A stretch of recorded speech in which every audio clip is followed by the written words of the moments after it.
This beautiful bag is made with only slip stitch, chain, and double crochet stitches. It is a bottom-up construction that begins at the base, then the walls are crocheted in simple stripes, and it is finished with a simple and stylish handle. I chose to use 7 rainbow-inspired colors for stripes, but this bag would be also gorgeous in one color or different variations of stripes too. You will need 300 yards of number 3 DK weight yarn, an I-9 or 5.5 millimeter crochet hook, yarn needle, and scissors. The bag is shown in Be So Airy yarn, my number 3 DK weight yarn, and it is shown in 7 rainbow colors: violet, sapphire blue, azure blue, emerald green, yellow, orange, candy apple red. But you can choose from 26 gorgeous colors of this yarn, and it is available exclusively on my website. I'll be starting with color violet, and to begin the base of the bag, we're going to start at the bottom and work our way up. We start with the chain 26. You want to tie your yarn to your crochet hook. You can use a square knot, a slip knot, whichever works best for you, and chain 26. This is what your work should look like with chain 26. Round 1 begins with a chain 3, which counts as your first double crochet.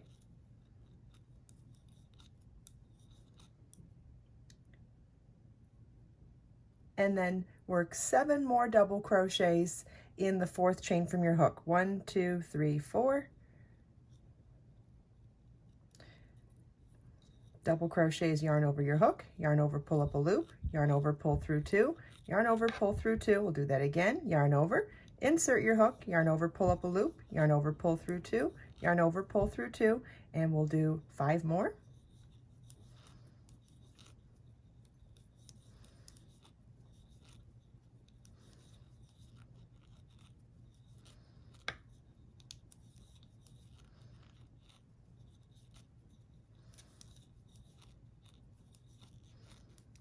Then 1 double crochet in each of the next 24 chains.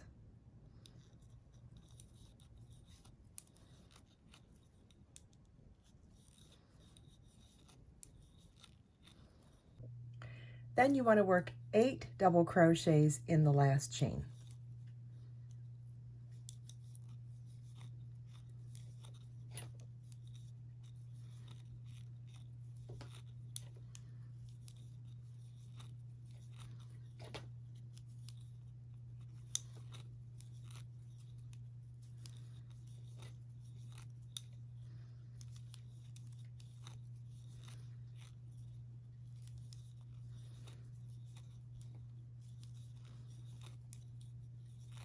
Then you want to turn your work, and now working in the free loops of the beginning chain, you want to work 1 double crochet into each of the next 24 chains, same as we did on the opposite side of the chain.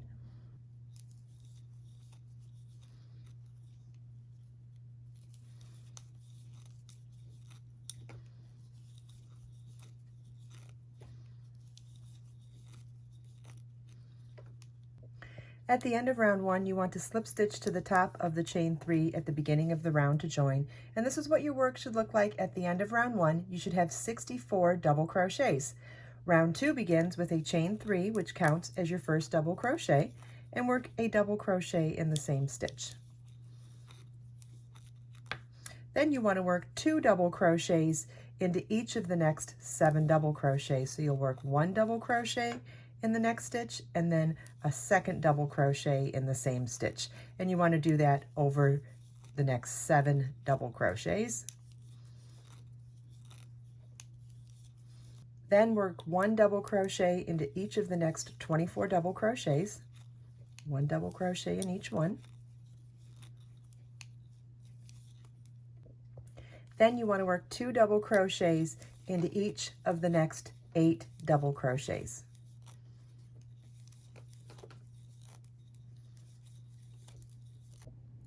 Then you want to work 1 double crochet into each of the next 24 double crochets, then slip stitch to the top of the chain 3 at the beginning of the round to join. At the end of round 2, you should have 80 double crochets. This is what your work should look like at the end of round 2. You should have 80 double crochets. Round 3 begins with a chain 3, which counts as a double crochet. You want to double crochet in the same stitch, and then 1 double crochet in the next stitch. Then you want to work 2 double crochets in the next stitch, and then 1 double crochet in the next stitch. You want to do that a total of 7 times or 6 more times. Then work 1 double crochet into each of the next 24 double crochets.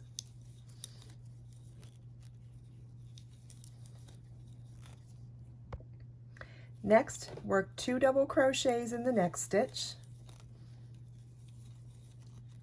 and 1 double crochet in the next stitch. You want to repeat this 7 more times for a total of 8 repeats of this.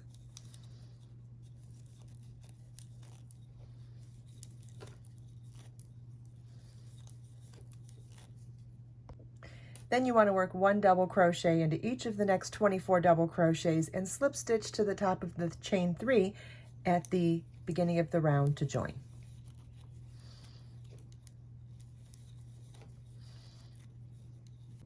This is what your work should look like at the end of round 3. You should have 96 double crochets.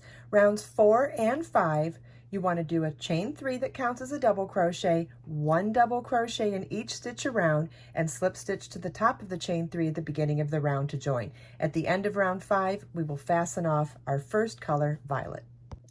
This is what your work should look like at the end of round 5, and you might notice that your project is no longer flat, and that's because we stopped working increases in our rounds and we started working even in pattern, and so your project is just going to naturally curl up on itself, but that's okay because we're done with the base now, and in the next video I'm going to show you how we start working on the walls of this beautiful bag.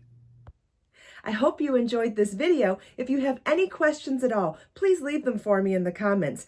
Everything we talked about today you can find as links in the video description below. Let us make time to create, share, and inspire today and every day. I'll see you in the next video.